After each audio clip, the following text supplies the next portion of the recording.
Allez, c'est parti, petite vidéo synthèse sur les racines carrées, vidéo dans laquelle on va à la fois rappeler les propriétés que tu dois savoir manipuler sur la racine carrée et petite vidéo dans laquelle on va également s'entraîner à appliquer ces propriétés pour ne pas juste utiliser des propriétés ou voir des propriétés sans les appliquer dans des cas et des situations réelles. Donc ces exercices, c'est des exercices qu'on peut te demander en niveau fin collège, seconde, donc début lycée. C'est typiquement le genre de choses qu'il faut savoir faire pour transformer des écritures avec la racine carrée. Donc on verra les exercices dans un second temps. Et dans un premier temps, on va tout de suite commencer, rentrer dans le vif du sujet en expliquant que, ou en disant que racine carrée de a plus b n'est certainement pas égal à racine carrée de a plus racine carrée de b. Tu vois, je commence cette vidéo en te donnant cette propriété qui est fausse, qui n'existe pas, et j'insiste beaucoup là-dessus, parce qu'il y a trop d'élèves qui ont tendance à inventer des propriétés, donc ça, tu peux le barrer et vraiment dire à ton cerveau, non, n'utilise pas ça.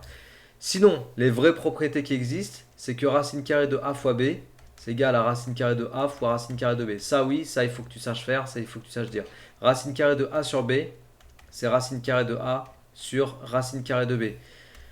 On a racine carrée de 1 qui vaut 1, évidemment, racine carrée de 0 qui vaut 0. Racine carrée d'un nombre existe uniquement, donc racine carrée de a existe si a est positif ou nul.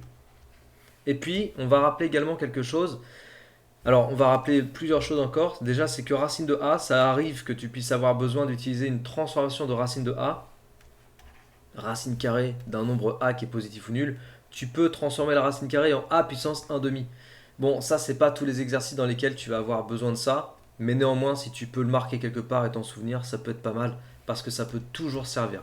On va également rappeler, entre autres propriétés qu'on n'utilisera pas dans les exercices que je vais te proposer derrière, que racine carrée d'un nombre au carré, c'est égal au nombre que tu as sous la racine. Racine carrée de a au carré, ça fait a. Je te mets un petit exemple dessous.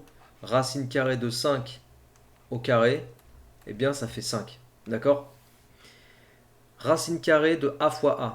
On va écrire aussi ça, tant qu'à faire.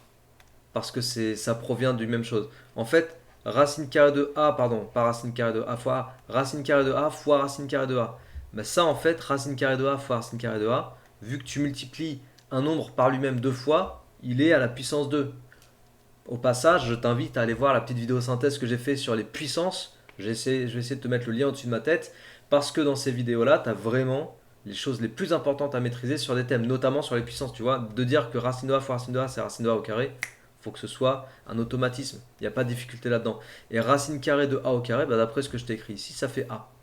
Voilà. Donc par exemple, racine carrée de 3 dans un exercice fois racine carrée de 3, faut pas avoir trop de difficulté à dire que c'est égal à 3. Tu vois, systématiquement, comme ça, clac, d'un seul coup de doigt. Par contre, attention. Par contre, attention. Et comme c'est vraiment important là ce qu'on va écrire, on va mettre une autre couleur et on va mettre le gros symbole attention. Racine carrée de a au carré, c'est pas la même chose que ça. Et ça, il y a beaucoup d'élèves qui se trompent et je vais te dire un truc.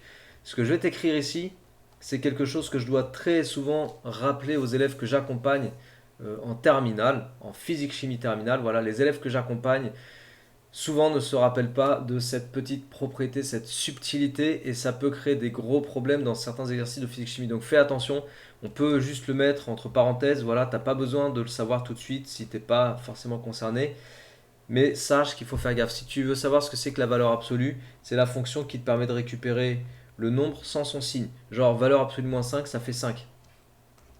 Valeur absolue de 3, vu que 3 est un nombre positif, tu récupères 3. Mais valeur absolue de moins 4, bah ça fait 4. Tu vois, tu récupères le nombre sans son signe négatif. On peut le dire comme ça. Voilà ce que c'est que la fonction valeur absolue. Et puis je voulais te rappeler une dernière chose. Ah oui, voilà, les racines carrées à connaître. Donc, dernier point, avant d'aller attaquer les exos, racines à connaître. Les racines à connaître, alors on va démarrer avec 100. La racine de 100, c'est lié au carré parfait en fait. 10 au carré, ça fait 100. Donc racine de 100, ça fait 10. Après en dessous, on a 81. La racine carrée de 81, c'est 9. Ensuite en dessous, on a 64. La racine carrée de 64, c'est 8. Tu vois, et puis on va les enchaîner comme ça jusqu'à 7, 6, 5, jusqu'à 1, quoi, ou jusqu'à 0 si tu veux. Mais 1 et 0, on les a déjà écrits. Racine carrée de 49, donc 49 c'est le carré de 7. Donc racine carrée de 49, c'est 7. Racine carrée en dessous de 49, c'est 36. Racine carrée de 36, c'est 6, parce que 6 au carré égale 36. Racine carrée de 25, parce qu'en dessous de 36, c'est 25. C'est 5, voilà. Racine carrée de 16, c'est 4, puisque 4 au carré, ça fait 16. Racine carrée de 9, c'est 3. Racine carrée de 4, c'est 2. Racine carrée de 1, c'est 1. Et racine carrée de 0, c'est 0. Voilà, c'est bon. Donc ceux-là, il faut que tu les connaisses. On aurait même pu rajouter racine carrée de 11, c'est 121. Donc, pardon, racine carrée de 121, c'est 11. Mais après, bon, tu peux aussi avoir la calculatrice pour t'aider. Mais ça, c'est vraiment bien à connaître. Voilà, ok. Donc, voilà le récapitulatif sur les racines carrées. Il faut que tu connaisses, il faut que tu aies ça en fait dans ta caisse à outils. Il faut que tu aies ces propriétés-là. Si tu les as pas, tu les marques sur un post-it, tu les marques sur une feuille, sur une fiche Bristol, et puis tu mets ça au-dessus de ton poste de travail. Comme ça, tu as toujours sous les yeux ce que tu peux utiliser comme outil pour transformer des écritures avec des racines carrées. On fait le premier exercice, on commence les exercices ensemble. Je pense que je vais faire en 2 vidéos, mais on va démarrer déjà cet exercice d'application. Écrire, c'est ça la consigne, sous la forme racine carrée de A, où A est un nombre strictement positif. Donc le premier, c'est racine de 16 plus racine de 9. Tu peux mettre la vidéo sur pause et essayer de le faire par toi-même. Donc racine de 16 plus racine de 9. Donc tu vois là, il faudrait pas être tenté de dire ah bah c'est racine de 16 plus 9 et ça fait racine de 25 parce que non, ça n'existe pas. C'est ce que je te disais tout à l'heure. Donc racine de 16 plus racine de 9, racine de 16 c'est 4 et racine de 9 c'est 3. Ok, 4 plus 3. Ben ça, je t'ai écrit les carrés parfaits, je te les ai écrits ici. C'est pour ça qu'il faut les connaître. 4 plus 3, 7. Mais 7, c'est pas sous la forme racine de A. Tu vois, 7, c'est pas sous la forme racine de A. Ah bah, pareil, carré parfait. Et racine carrée qui tombe juste. 7, c'est racine de 49. C'est pour ça que je te les ai mis et qu'il faut vraiment les connaître. Voilà. Donc, racine de 16 plus racine de 9, c'est racine de 49. On est d'accord? On fait les autres? Allez. On en fait un ou deux et puis après... ou... Ouais, attends, combien j'en ai mis là? Ah si, on peut tous les faire. Et puis après, les autres exercices, je te les fais dans une autre vidéo. Donc, racine de 4, ou 4 racine de 3, pardon. 4 racine carrée de 3. Donc le 4, je le transforme en racine carrée de 16. Parce que 4, c'est racine carrée de 16. Fois racine carrée de 3. Propriété de la racine carrée, ça me fait racine carrée de 16 fois 3. Donc 3 fois 6, 18. 3 fois 10, 30. 18 plus 30, 48. Donc ça me fait racine carrée de 48. Est-ce que j'ai bien la forme racine carrée de A, telle que demandé dans l'énoncé? Oui. Donc je m'arrête là. D'ailleurs là, je vais encadrer aussi le résultat. Voilà. On passe au suivant. Racine de 7 fois racine de 6. Racine de 7 fois racine de 6. Alors ça me fait racine de 7 fois 6. Voilà. 7 fois 6, ça nous fait 42, si je ne dis pas de bêtises. 6 fois 6, 36. 6 fois 7, 42. Ouais, c'est ça. Donc racine carrée de 42, on est bien sous la forme racine carrée de A. Je m'arrête là. Racine de 15, divisé. Oulala, j'aime pas cette écriture de la division. Je vais plutôt te l'écrire avec un trait de fraction. Ça me fait racine de 15 sur racine de 5. Et propriété, ça me fait racine de 15 sur 5. C'est-à-dire racine carrée 15 sur 5, ça fait 3. Est-ce que j'ai bien l'écriture racine de A avec A positif? Oui, donc c'est bon. Allez, il nous reste les 4 là, ça va aller assez vite. 2 racine carrée de 3. Donc 2, c'est comme racine carrée de 4. Donc racine carrée de 4 fois racine carrée de 3, ça me fait racine carrée de 4 fois 3. Ça me fait racine carrée de 12. Si ces petites vidéos te plaisent, si tu trouves ça utile de rappeler comme ça des propriétés de maths, les trucs les plus importants qu'il faut connaître, qu'il faut maîtriser si tu veux être à l'aise en maths, en première, en terminale ou dans d'autres filières, eh bien si tout cela te plaît, je t'invite à t'abonner à cette chaîne. C'est une nouvelle petite chaîne, c'est ma chaîne secondaire en fait.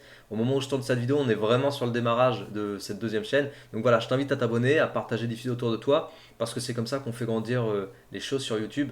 Et vraiment, si tu trouves ça utile et pédagogue et tout ce qui s'ensuit, eh ben vas-y, abonne-toi et on va mettre vraiment beaucoup de vidéos pour être super à l'aise en maths, en tout cas avoir des grosses compétences de maths, quoi, maîtriser ces gammes. C'est pour ça que j'ai appelé la chaîne maths de base, parce que c'est la base qu'il faut que tu connaisses pour être à l'aise en maths.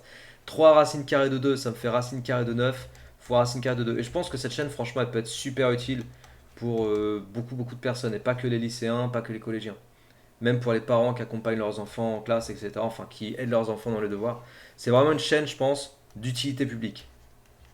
6 racine carrée de 2. Non, vraiment, hein, je le pense vraiment. C'est pas parce que c'est ma chaîne. C'est parce que je pense qu'il y a vraiment quelque chose à faire avec ça, quoi. Alors 6, c'est racine carrée de 36. Donc 6 racine carrée de 2, c'est comme racine carrée de 36 fois racine carrée de 2. Et 36 fois 2, si je dis pas de bêtises, ça fait 72. Donc voilà, j'ai du racine de 72. Là, j'avais pas encadré les résultats. Hop, tac. Et puis le dernier, alors j'espère que tu as eu bon, parce que j'espère que tu as essayé de faire ces petites transformations par toi-même. Racine de 5, c'est racine de 25, pardon. 5, c'est racine de 25. Donc ça me fait racine de 25 fois racine de 7. Autrement dit, racine de 25 fois 7. Autrement dit, 25 fois 7, ça fait 175.